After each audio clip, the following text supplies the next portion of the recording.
So, All right. Good evening, everybody. I'd like to welcome you all to the February 11th, 2026 Planning Board meeting. We could all rise for the Pledge of Allegiance. I pledge allegiance to the flag of the United States of America and to the republic for which it stands, one nation, under God, indivisible, with liberty and justice for all. Thank you. All right, moving ahead to administrative board work, we have no minutes to approve this evening. Regional impact determinations, None this evening, Mr. Chair. discussions with town staff. All set. Awesome. Thank you. Moving along to old business. The public hearing on an application for formal review of a subdivision to permit an organic waste processing facility in the Gateway Business District at 162 Litchfield Road, tax map 14, lot 39/2, zone Gateway Business GB, Purpose Energy Londonderry LLC is the applicant, Nicholas F. Coder Trust 2012 is the owner.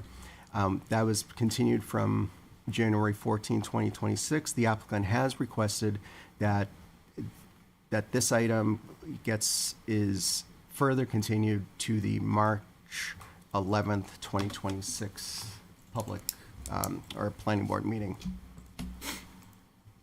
Mr. Chair, I'll move that we do the, continue with the item to March 11th, 2022 at the request of the applicant. second. I have a moved and second. Roll call vote, starting with Ann. Ann Champa, aye. Giovanni Verani, aye. Tony D. I. Arthur Rugg, aye. You can appoint Jason to vote for Jake. John Farrell, I. Jason Knights, aye. John Cruz, aye. Deb Paul, aye. The chair votes in the affirmative, and just for the record, I have appointed Jason Knight to vote for Jake Butler, who's unable to attend this evening. That gives us 9 voting members here. So. Thank you. So this is your first and only public, notice that the applicant this piece of the agenda has been moved till March 11th per the applicant's request, as is their right to do so. Wow. Is that gonna be for both? You'll need to act. I will need to. We can treat them separately. So moving on to old business section B, public hearing on application for formal review of a site plan and conditional use permits to permit an organic waste processing facility in the Gateway Business District at 162 Litchfield Road, map 14, lot 39/2, zone Gateway Business, Purpose Energy Londonderry LLC is the applicant, Nicholas Coder Trust 2012 is the owner. Again, the same thing, applicant has requested that this be moved to the March 11th, 2026 meeting. Do I have a motion to approve that? Mr. Chair, I'll make that motion that we continue the public hearing on the actually site plan for the facility we're talking about to the 11th of March, 2026. Second. Moved and seconded. Roll call vote, starting with Ann. Ann Champa, aye. Giovanni Verani, aye. Tony D. I. Arthur Rugg, aye. John Farrell, I. Jason Knights, aye. John Cruz, I. Deb Paul, aye. And the chair votes in the affirmative. This also is being moved to the March 11th, 2026 planning board meeting. This is your first and only public notice. So just for your public clarity, do we understand kind of what's kind of happening? The applicant has, what the applicant has done was requested, which is their right, to continue the application to the next planning board meeting. The reason being is, just to conform with, our regulations, ensuring that their overall application meets the standards of our of the regulations that we have. Can I just Yes, something? Kelly, go So ahead. that meeting on March 11th is a public hearing. You'll have the opportunity to speak at that time. Like we would come in tonight to do? Correct. How many times can they, Yeah, how many times do they do this? There's a once the application is accepted as complete, the board has 65 days to formally act unless the applicant extends that period. The board hasn't accepted it as complete at this time, so there's no clock at this time. if we cannot make a meeting, can you write a statement to be Yes, you may. sent to the board? Absolutely, Enter in there? Okay. absolutely. And it can be entered into the public record. It will be read as read. part of the public record as well. And I would encourage you all to do so. So I think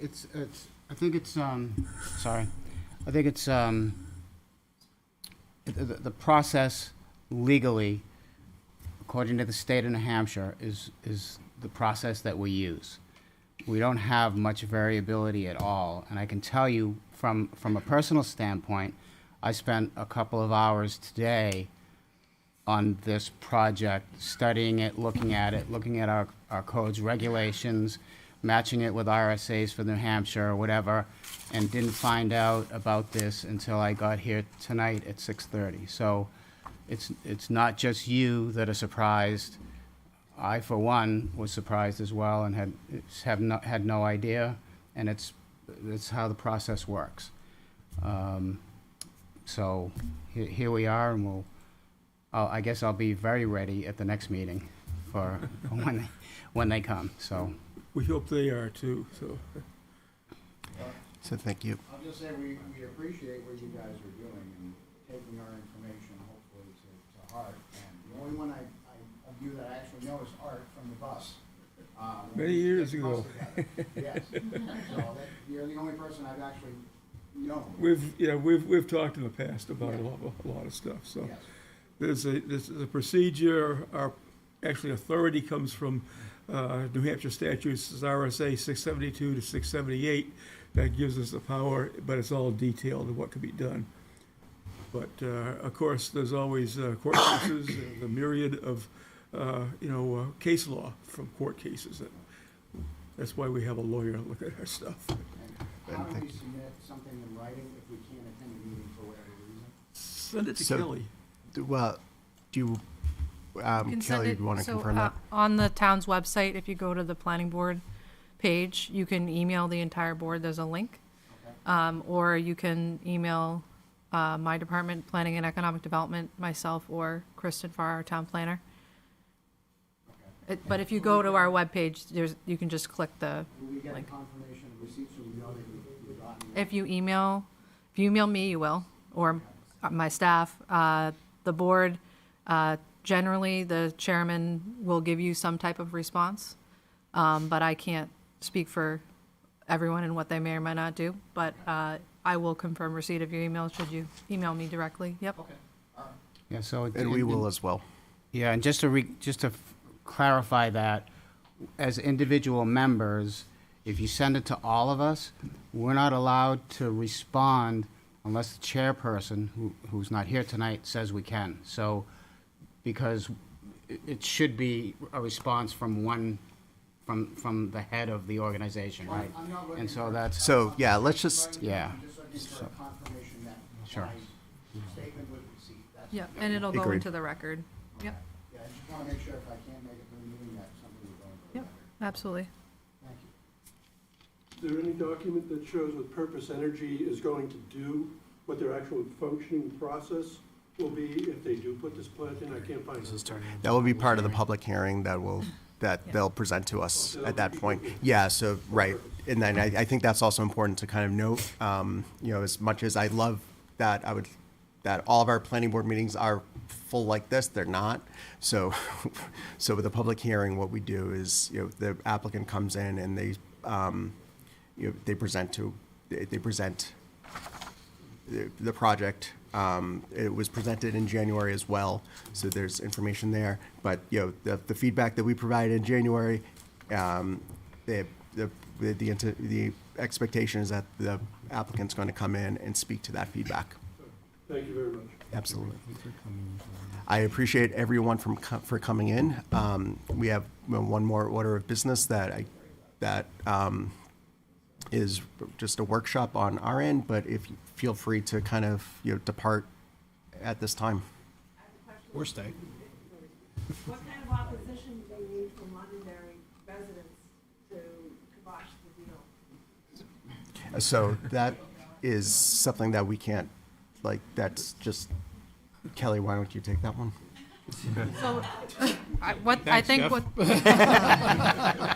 think what the board's getting at is that there is a legal process we have to follow, that being the public hearing. So even our conversing back and forth right now is kind of breaching beyond that, because the applicant isn't here to give a presentation and to answer some of your more detailed questions.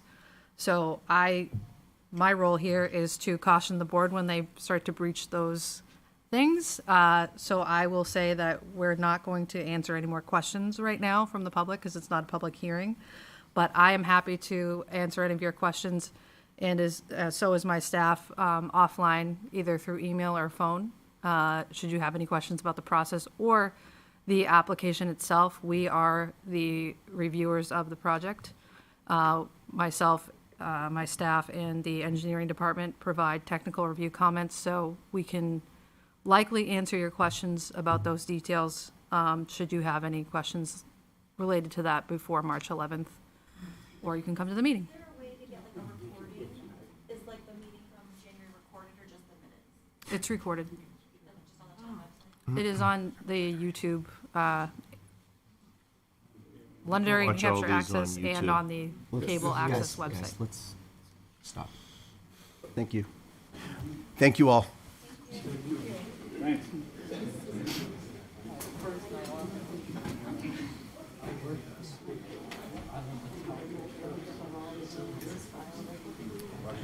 right, we'll just wait a moment for the room to clear out.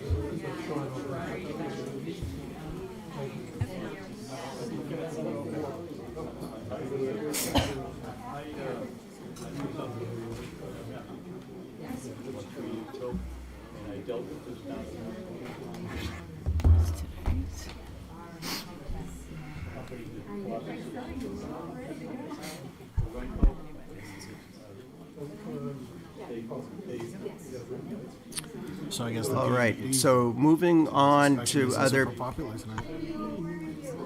moving on to other business.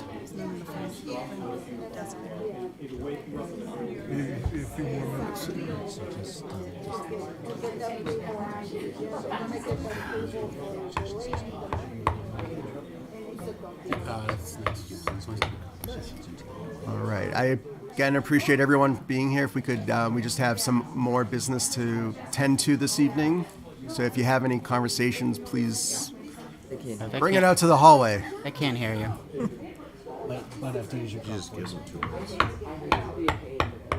Oh, yeah. Hi, Jeff. How you doing? Good, I'm good. I knew you wouldn't mind me. Hit the road. Yeah, we just can't hear you. Thank you. Thanks, Deb. You're welcome. All right, moving on to other business. We have a work session on the PUD ordinance. Should we close that door? Yeah. Yes. Please.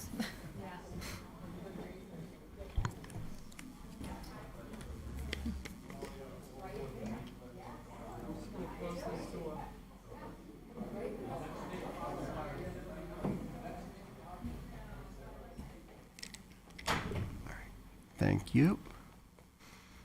All right, so this would be our third work session, based on kind of the collaborative feedback that we've all put into this. We are very much in need of moving this to a public hearing to be heard from this board. So I know that Kelly provided us with feedback, and kind of from our last work session, that those edits are incorporated into it. From my vantage point, those look good, fairly good cleanup. I think it's ready to move to the public hearing. I think we owe it to the public to move this to the public hearing. So, Kelly, do you want to kind of speak to any of that? Or I suspect that we've all read through those edits. I can briefly if you want. So I added a couple definitions as requested from the last session, that being definitions of public infrastructure and community benefit. And then in addition, there were some kind of grammatical changes throughout in consistency with terminology that are indicated in red and yellow throughout. Also of significance is I adjusted the track size back to what it is in today's current ordinance, that being 100 contiguous acres. There was a lot of discussion at the last session about trying to illustrate better by way of a map where 20 and 50 contiguous acres would be in town overall. What does that look like on the map? Where is this feasible? And we did go through that exercise, we being staff, and it kind of turned into a never-ending question.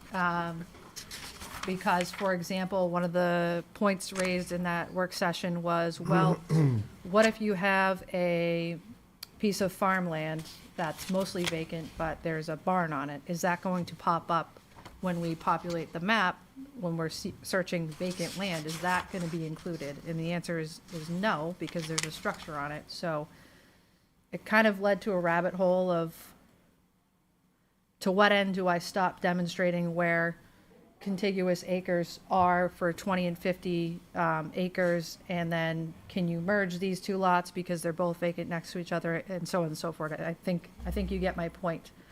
So based on kind of that feedback and going through that exercise, I adjusted the track size back to 100. This is totally up to the board what you want to do with this information, and if you want to reframe it back to the 20 and 50 acreage options, again, totally up to you. I just wanted to articulate further why I ended up back here at 100. So outside of that, I think the other point of discussion at the last session was related to the community benefit table. You had asked, for example, with respect to the bonuses aspect, the density bonuses and affordable housing in particular, where that worked in other communities. So I provided a list of communities in New Hampshire around us, and an example of where that worked, such as Dover. So I provided you that information so that you can make a more informed decision as to how you want to handle that aspect of the ordinance. But to the chairman's point, you still need to have a public hearing on this before it moves to the town council for their process. So happy to schedule that if the board is ready. Questions? So, Mr. Chair, I do have some notes about this and some of the changes, but I think for expedience sake, I'm ready to leave it as it is right now this minute and move it to a public hearing so we can get it to the public as quick as possible. So that's where I am for right now. Thank you, Tony. Ann? I had one question about the checks and balances of a PUD. Okay. And if the PUD is designed and it states it's going to have this kind of residential and this kind of commercial and all that, and we get into a situation when one aspect of the project isn't being developed, and there's an imbalance there, a big imbalance, what can we do about that? So I think what you're So you come- asking is if they're not compliant with their, so the process goes that an applicant would come to this board, the board would be reviewing what is the PUD master plan for that particular project. That PUD master plan becomes the regulatory document for that project that you're discussing. Should that master plan be approved, and then the applicant comes back with their subsequent site plans, and said site plans are not compliant with that PUD master plan, what is there to be done, I think is your question. And the answer is, if they're not compliant with their proposed master plan, then the board shouldn't be approving what they're proposing, because they're not compliant with the regulatory document that the board approved. For example, if they, their plan shows a lot of commercial and a lot of residential, and they only, come back with, say, commercial, and not the residential portion of it as it illustrated in the PUD, to the extent that is in the PUD. So I think that's kind of part of what led to some of the revisions of this existing ordinance. What I mean by that is, really, when it came to mixed uses, for example, all the one sentence in the existing ordinance was mix of harmonious uses or something to that effect.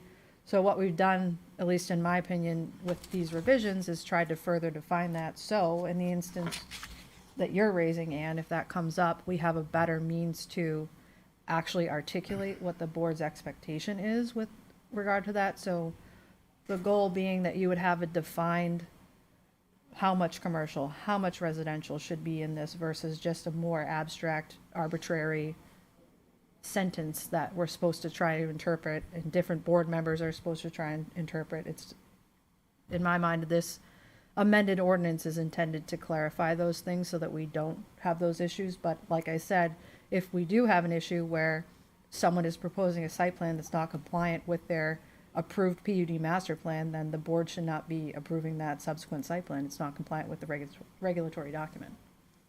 Thank you. I know that was long-winded, but I think I answered. Is there a way within the phasing requirements in here to say, like, you can't build all residential and then, a year later decide you're going to start looking at commercial? Like, as part of the phasing, could we say you can build 20% of residential and then you have to build 20% of commercial or something like So that? I'm a little hesitant on the putting percentages with it, but I think that the phrasing that we used, which was, I think, something along the lines of including like a sequencing of residential and non-residential, so that it was understood at least what would occur when, or what the intention was, so that you're not just thinking they're going to come forward with res and commercial at the same time. They have a plan, if you will, a phased plan to some degree of what that actually looks like. Okay. All right, thank you. I think the tool that was intended when this was written was to use the development agreements to hold them more accountable to what they were saying once they started moving through the process, and that the planning board would initiate that conversation. It concludes at the town council, but the development agreement can be structured in a way that is outside of this, this ordinance, so that you can actually hold some people to the guarantees and promises that they're looking for, and then that gets filed with the deed. Is this an open discussion, or can we chime in any time? Or Jeff, do you need to approve our participation in this conversation? I just want to make sure that got in somewhere. I know, I guess I do. No, I just wanted to say that sometimes. Wow, where'd that come from? Shut me down earlier. Jesus, I was just trying to give some information. Well, then don't get me back. I never gotten you back, unless you want me to. So. Are you all done now? I guess I am, all right? No. All I'm trying to say is that I think in general, sometimes the supporting residential population needs to come after the commercial population. So to put I think you could say, hey, you know what, there needs to be a daycare supporting this PUD, or there needs to be a dog grooming studio or a convenience store or what have you, but, to phase it so that everything needs to happen at the same time is many times unrealistic, because they need the consumers of that product to to support the business, yeah. Right, So, I'm just talking, trying to avoid a situation where hundreds of housing units are built and we have no idea when the other piece that everyone is. That's what I was getting Right, at. yeah. I just didn't want to specify anything too I'm close not to specifying something any that was particular, I'm just already- saying, yeah. I'm just saying, I think if you say that there's gotta be a component of this as commercial or, you know, convenience store or daycare or whatever it is that supports that, it needs a, it can't be then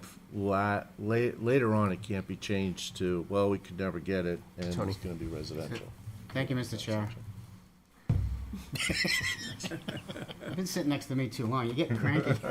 Yeah. So 5.2.8G, number 2, says the planning board may require as a condition of approval that certain public infrastructure and/or defined portion of the commercial component to reach active and substantial development or substantial completion as defined by the site plan before commencement of specific non-residential phases to ensure that infrastructure and community benefit keep pace with development. So what that's saying is all of that, what those questions were, and it's answered in that one right there. I had read that, I 5.2.8G. just didn't quite get what it was Yeah. quite saying. So I wasn't I hearing think- the initial discussions. Yeah, I think, one person, I think that answers what you all been asking. Okay. I think Well, That's does what it. I was trying to read from, I just couldn't find it fast enough. Well, I Tony didn't, has the whole thing But memorized. understand, the No, I really don't, but I, That's the heart So- of it, Tony. yeah, but that, I think that, and I think that might need to be tweaked just a little bit, but not tonight. That's all. That's what I was finding. I was tweaking it too many times, and I said, Right. let's leave it alone. Let's let That's the kind of public, where, like, have the that's- public talk to No, us. and that's a great point. We've had, again, this will be our third work session. We're gonna quickly get into analysis paralysis aspect, and I want this in front of the chair, I'm sorry, not the real chair, not the vice chair, really wants this in front of the public to get in, elicit their input as well. Again, I don't want us to kind of get down to that analysis paralysis, with the exception, that conversation we just had, extremely important as we, that's what I thought, and I wanted to bring it up, but I didn't want to go after anything that came Yeah, yeah. before. yeah, no, So- I definitely hear, and I want to definitely, recognize that. But I think to the point of, as a planning board, we are the checks and balances, and we have to really enforce these rules as well. So we want to ensure that, we have the tools to do that, and in my view, they definitely should be. And they're listed. spelled out, too. Very much so. Yeah. And keep in mind, the planning board has to initiate the development agreement discussion. It has to initiate here. Yep. So unless there's objection, I'd like to move this to to a public hearing. I would like to bring up another point of discussion. Please do. While I'm asking the chair. But there's a motion on the table. We It can- wasn't seconded. Yeah.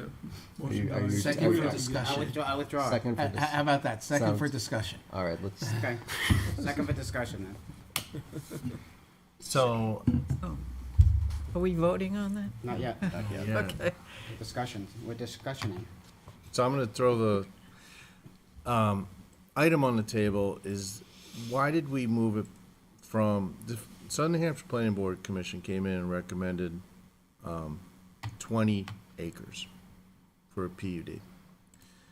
And I know this is gonna be probably the most debated topic of the night, but if the PUD is something that allows for creative development, to provide for affordable housing, to provide for opportunities to protect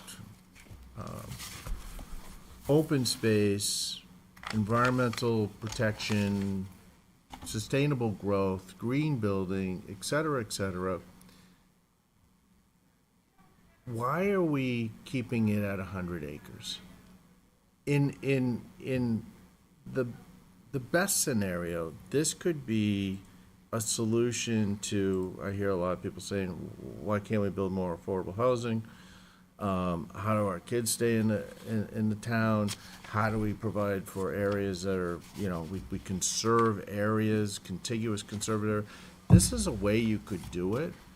And the only argument I hear, with all due respect, is that if we looked at 20 acres, there could be a lot of 20-acre parcels that have a house, barn on them, or what have you, that could be cobbled together. So, but so isn't when you set the mark at 100 acres. You could put 2 50-acre pieces together, or 3 35-acre pieces. You know what I mean? And that's what they did at Technology Hill. So I guess I'd like to throw that on the table. So why did we had a lot of discussion about that last time, and then we switched it back to 100 acres. In general, I'm good with moving this forward. I just want to discuss that point. I think that's probably also worth noting that that topic's also going to be adjudicated and discussed at the public hearing as well. But if anyone has any kind of insight into that would, I could talk about, we can quickly. I could talk kinda about go through 45 minutes on that, but I really want to hear from the public before I give any more of my personal opinions. Yeah, I think. Yeah, I think right now we're getting into personal opinions, and we're getting into analysis paralysis. So let me understand the format then. It's a public hearing. We will be presenting this to the public. They've been asking for it for a year. We have to get this to the public. And then it comes back to us. Then it comes back to us, and we can, And then you can and debate. we'll have you the can debate same exactly what you're conversation. debating. But we're gonna have the same conversation again. But I think what Gio is saying is legit, because what we're presenting to the public is basically our recommendation of what it should be, right? So if. Did we not recommend that from the last I wasn't at the last time. Right. But what I'm saying is, so Well, if wait. if we go in with 100 acres, people are gonna, as opposed to 20, that's gonna change the conversation, right? know, So. I think that I understand exactly what you're saying. Which way do you do it? Do you present at 100, or do you present at 20? Exactly, yeah. And I think that personally, I would like to start at 100 and go backwards if that's what the community wants, rather than start at 20 and move up. Just because I've studied this thing pretty hard, and the general public, many have not, and people that come and talk have not. And so, and they don't understand the unintended consequences of one or the other, which when people are here and we're jockeying for whatever the number is going to be, we can elucidate that to the people that are here at the time that are asking the questions. And personally, I think it's better starting at 100 and downsizing it, if that's what they want, than it is starting low and moving up. Again, I could talk for 45 minutes on why, and I can blow through this point by point by point on different things, setbacks, green spaces, or whatever. But I don't want to do that tonight. Yeah. I just. I totally agree with getting in front of the public. I was just asking because basically whatever we put in front of the public is where the discussion starts, right? Correct. So that's what I'm trying to say, is where do we want that discussion to start? It's whatever we bring up during that public Exactly, hearing yeah. also, I think would. So you can handle public hearings pretty much any way you want. What you can do is you can have the discussion. If it doesn't come from the public, Giovanni can bring it back up. You can Yes. rehab the whole discussion here about the 20 acres, and you can reopen the public hearing and hear what their input is. You're in charge of the board. You can run the process any way you want. But, you gotta start somewhere. Okay. And I think the 100 acres, when this was originally developed, was more about insulating those particular developments so that a lot of it was so that they have to be self-funded and that they wouldn't affect the residential taxes. And that was a lot of the, impetus around writing the ordinance, was to make sure that the residential homeowner wasn't paying for these. So if you had 5 20-acre ones, that's a lot of development agreements to do, and they're a lot harder to do. So just something to keep in mind. Okay, And we can talk about that at the public hearing. that's fine. I just think when you're presenting something at I think this is probably something that's gonna be important for conversation for the residences. And I think if you're presenting it at one number and then afterwards you change it, I think it's kind of bait and switch, but. No, but that's That's the why whole it's a draft. That's the whole purpose of the public hearing, is to hear what the people say and what the people want, and then we make a decision where we want to make the changes or not. That's the whole purpose of the public hearing. If you say so. Not to just say, this is what we're doing, and have them ask us questions why we're doing it, and then say, oh, sorry, we're not making any changes. That's not what we're doing. We're gonna have the public hearing to hear what they have to say. And then react to that, or not, or compromise, or not. But to me, that's the whole purpose of the public hearing. Am I off base? No, that's exactly Yes, what So- yeah, it's a public hearing. Well, you're gonna be presenting the PUD to the public. It's gonna be, available, for public review. The presentation's gonna happen. We're gonna elicit public hearing. We're then gonna deliberate on what we heard.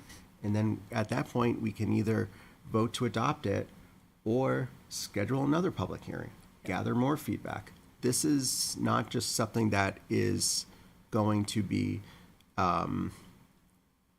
once we're done with these workshops, that does not mean that we are done redlining this thing. We want to get that public hearing, and I think that's exactly where we need for us to move this forward for the town. We need that public input, and we need to kind of bring that in. Yeah, and I mean, to that point, Giovanni, I have 11 other things that I think probably need to be changed, but I don't know if that's just me, or if there's a problem with the language or numbers or setbacks or whatever. And so before I say those, I want to hear what the general public has to say first, and then I'm going to bring them up. They're right here. Kelly, did you need a motion or a consensus? We have a motion on Just the to- floor. Yeah, you do. It's You have a motion and a second on the floor to move it to Do a we have a public second? hearing. Apologies. Yeah, we do. All right. Second for To discussion. move it as is? To move it to a public hearing. Okay. as is, Okay. the way it's presented tonight. Want So to I do have the a roll motion and call? a second. Who seconded it? I did. John? John seconded it. All right. So roll call vote, starting with Ann. Ann Champa, aye. Giovanni Veroni, aye? Tony D, aye. Arthur Rugg, aye. John Farrell, aye. Jason Knightsey. John Cruz, aye. Deb Paul, aye. And the chair votes in the affirmative. So, just on this note, so I'll take a look at scheduling on your future agendas and see if, whether this needs its own meeting or not. I can work with the chair and vice chair on your preference on that, and get back to you with a hearing date. I think it might need its own. That's what we had initially discussed for the public hearing portion, but like I say, we'll have to sort that because there's, And if it, the one request that I would have is that it would, if we have to have it as part of our regular agendas, having it at the top of it, if possible. my preference is to have it on its own, but Yep. I'll defer to Agreed. the chair on it. Sure.